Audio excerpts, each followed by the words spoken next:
So I come home from work all excited. I'm like, oh, we're gonna get quarter panels here. This is what was left as I walked up to the garage. This is the box. This is the box opened. I haven't touched anything. Look at that disaster. This quarter panel is freaking destroyed.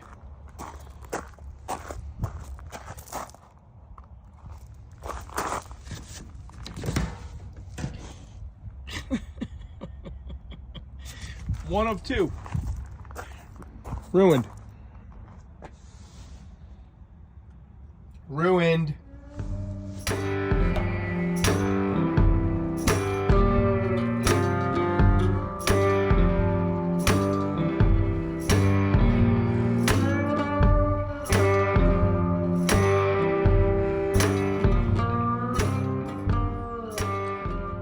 Making progress, feeling pretty good, excited for the quarter panels to arrive, and like I showed in the video outside, this is not good. That is just so not good. But we got these from Summit. Summit's gonna make good on it. They got another one coming already. This is for the passenger side, obviously.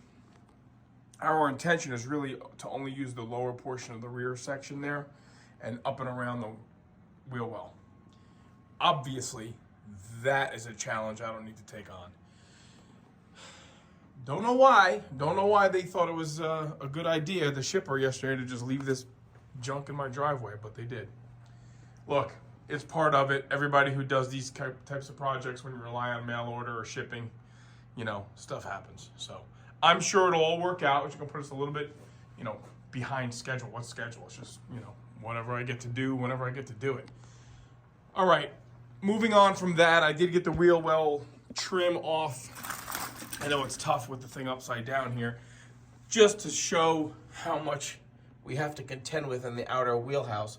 Joe's really adhering to keeping as much of the original car as possible, so obviously the bodywork line there is to be behind the wheel well trim as best as possible. You know it's going to be thin there. You know I'm going to be burning through, and there's going to be some visible work. Okay, so can't really do much with that. Certainly don't want to work with a bent quarter panel for that. Like I said, I am going to continue to work on this rear floor support, because the way the frame comes in here, and then it does dog leg in a bit, because obviously you got to make room for the wheelhouse. So you see this area fair amount. And as much attention as I've given to these floor supports, well, I ought to give more attention to the rear one also. So that's my plan. Keep working on this. Not exciting, I get it. Far cry from whole shots and burnouts, but you know, you got to start somewhere, guys. And as excited as some of you are to see progress, I know most of you, or even the new viewers who haven't even heard about us yet, they really won't until we start taking these cars out somewhere. Got a cool trip planned for the OG, I think, for the spring. That's more information to follow, but all right, let me make more progress here.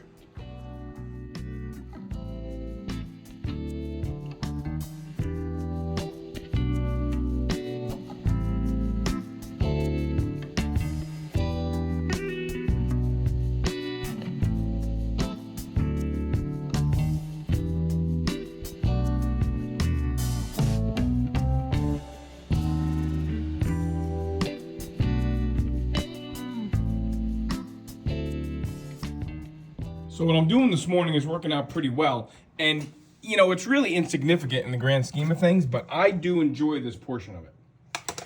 This is a little bit of archaeology. This is what the wheelhouses look like. Forget about my repair there. This is what the wheelhouses look like when the cars are built. And they're painted, and then they put a primer here on the spot welds and on the seams, and every single car is a little bit different. And you can clearly see here how they do, you know, brush this sealant on, you know, not a seam sealer. It doesn't really have any body to it. between where the outer and the inner wheel houses meet. Then, of course, they undercoat it. But the inner wheel houses have a pretty fair amount of, if not complete, on the sides anyway, overspray of body color. So that's cool to know, you know, when you're cutting a car apart for the first time. You know, sometimes you'll see people restore cars and they won't undercoat them. They'll leave these wheel houses body color, and it's kind of striking, you know, it kind of looks sharp. But it's cool to get all this stuff off of here. It confirmed what, in this case, I already knew, that there was really no rot in the top part of the wheel houses. It's definitely some significant surface rust here. I did find a little bit of a hole there. Again, I can put my finger through there, so I'll make a little piece for that. And just cleaning it up so that when I'm welding, I'm not burning, and when I'm, you know, burning, I'm not smoking, all that kind of stuff. And this will all get cleaned up more. Certainly what happens with respect to these projects is you start off thinking a certain way. Oh, we'll be happy with this. This car shouldn't be saved anyway. We'll be happy with this. And then you start going back and, yeah, let me clean this up a little bit more. Clean that up a little bit more. Let's buy a rotisserie and really make it nice. So I don't want to go backwards at all. I did have to go backwards here. I don't want to go backwards. I knew I had to finish up the welds inside the wheel houses. That's cool. But Joe and I are trying to wrap our heads around what you guys really want to see. I know I'm getting some comments, and our good friend of ours, Matt, has said, we want to see you work. I want to show work. I don't want to show scraping undercoating. I don't want to show grinding welds. I want to show maybe let's put the quarter panels on. So we got to wait for those. All right, be patient. I'm trying to be patient. We're making progress. Believe me.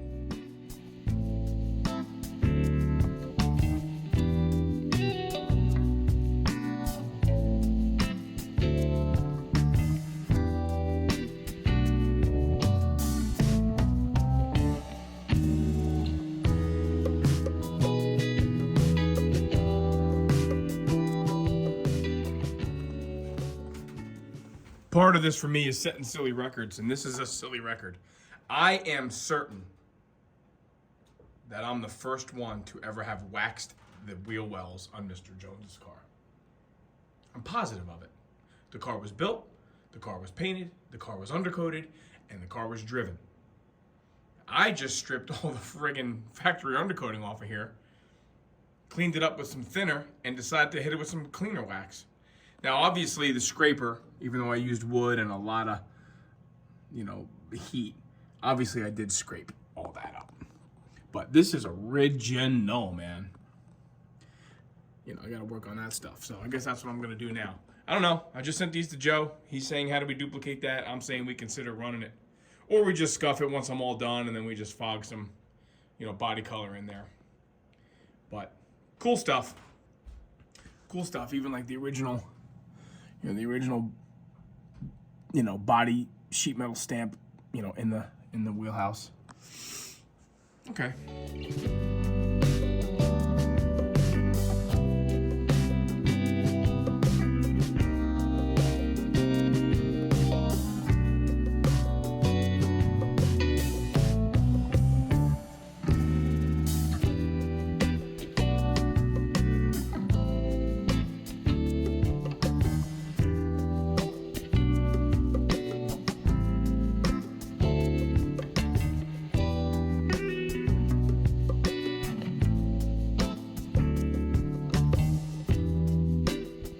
On a scale of 1 to 10, that's up there. That's pretty high up there. Heating up and scraping off that undercoating. You know, not rocket science, but somewhat laborious. And this side, being the driver's side, a lot more undercoating on this side than the other one. The other one cleaned up in relatively short order. This one, not so much. So what I'm gonna do now, I just want to show off how it looks with the undercoating scraped off. Yay. Now I'm going to clean it with some thinner to make, you know, all that nasty residue kind of go away. And we'll see what we have. We obviously have found some rot in the inner wheelhouse. You know, based on the condition of the car overall, that's surprisingly good. I mean, look, we know it's rotted there, but up top, So I'm kind of formulating a plan. I really want to save as much of this as I can.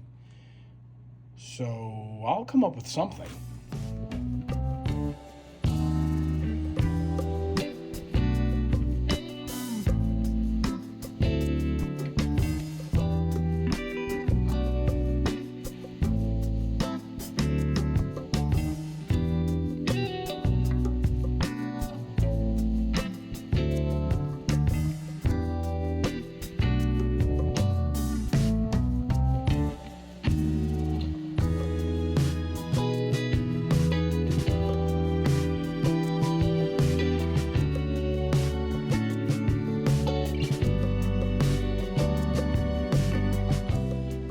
This one's certainly a lot more work, but it's cleaned up for the most part. There's a lot of little nooks and crannies that I want to do yet. I do love when I find original things like that, the drips and stuff. It's just, it's just cool. It's just, man-made stuff. All right, well, that's enough for the night. Not exciting, but progress. And that's all I have to say. Tomorrow I'm going to work a little bit more on this rocker seam here because I cleaned up that one really pretty nicely. I want to do that over here. Like John said last night, this rotisserie might be a detriment because I'm doing a lot of things a little bit crazier than I need to. But that's that. That's a wrap. See you tomorrow. Man, I'm pretty tired. This was the lion's share of the day today was on this car. And it looks exactly like it did this morning. Basically. I think tomorrow we're going to get the floors in primer. Let me show you what I did today. Let me show you what I have left to do under here. And show you some of the concessions that I'm making. So like we've discussed many times, I chose to overlap the floors. So what I wanted to do was a nice seam seal line there. And I did. I did it, obviously, both sides. To put a little bit of filler in some of those pits where I welded up these floor supports just to do it. Seam sealed. This is a 2-piece front floor with a rear piece floor, so I put some tape and seam sealed in there. Seam sealed there along the backs. What else did I do? Scotch-Brite all the floors.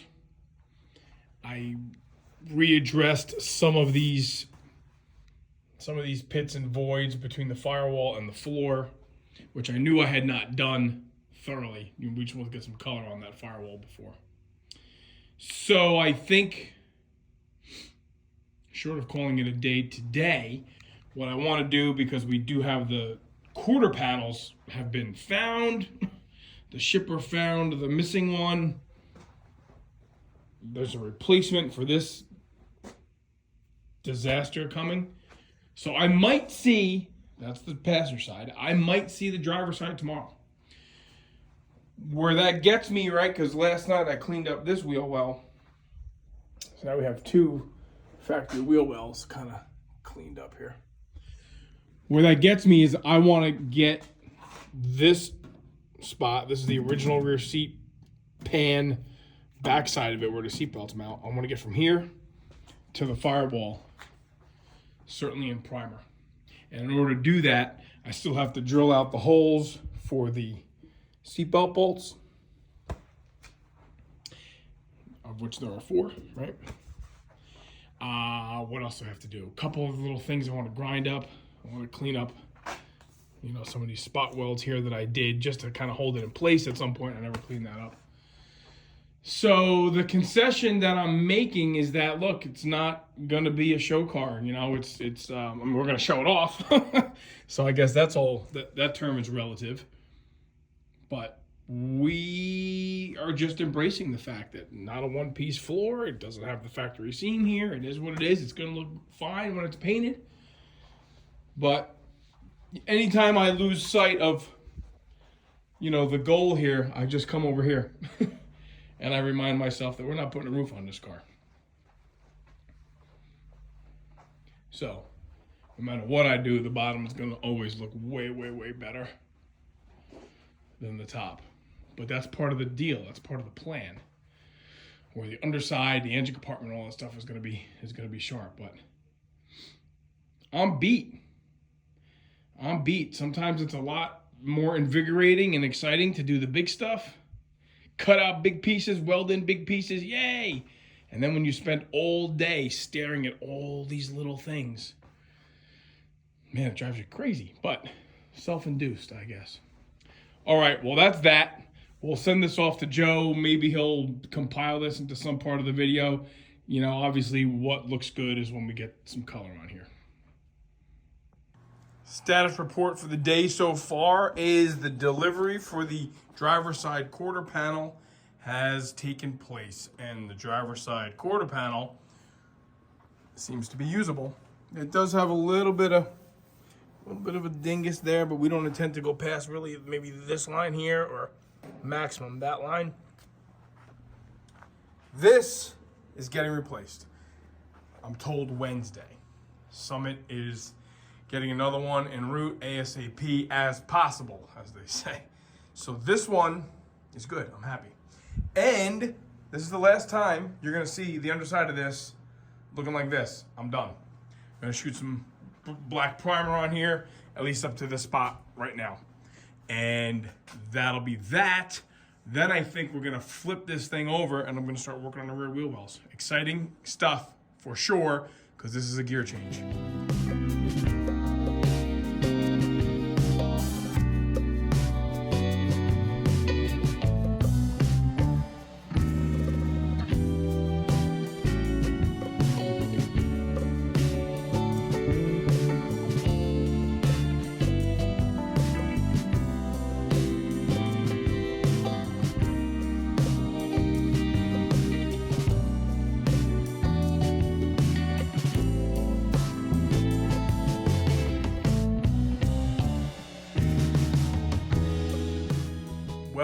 Well, Mr. Jones, where you going looking so good like that?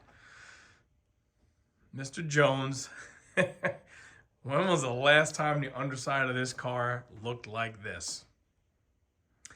Well, I'm pretty proud of this. Certainly for what we started with, this is not looking too shabby. Not perfect, I know it, but that's okay. There's nothing wrong with being your own, your biggest critic. But I'm going to celebrate this. This is a win.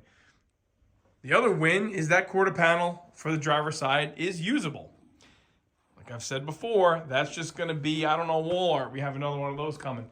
So between the quarter panels being here, the floors being painted, the wheel wells being cleaned, very happy. This has been a pretty productive week here. This would have been a mess on my back. I almost take it for granted working on this on the rotisserie. I mean, I literally stood up here. I just stood and just painted. It's so nice. I highly recommend anyone doing a project like this, go and get yourself a rotisserie. You can always sell it when you're done. I mean, it's lofty, not the cost of the thing. You have to have a viable car with which to install on said rotisserie. We didn't have that here, but now we do. This was a game changer. This was a game changer. So I'm just going to sit here and stare at it for a couple minutes and send it all off to Joe. And I think this will be the close of this chapter. Flip it back over. I'm going to start working on bodywork again. What you see. And then we can really start getting rid of the last of the crux of the rot, which is those rear quarters. All right, listen, we really appreciate everybody watching. This has been a long time coming here. We're over a year into this car and over 500 hours in this thing to get to this point. 530, something like that, hours to get to this point. But who's counting other than me? All right. See you next time. Don't forget to check with Joe for t-shirts and stuff. If you guys are into that thing, he's got some of those left over, I believe. But let me clean up here and take a little bit of a break and regroup on those rear quarters.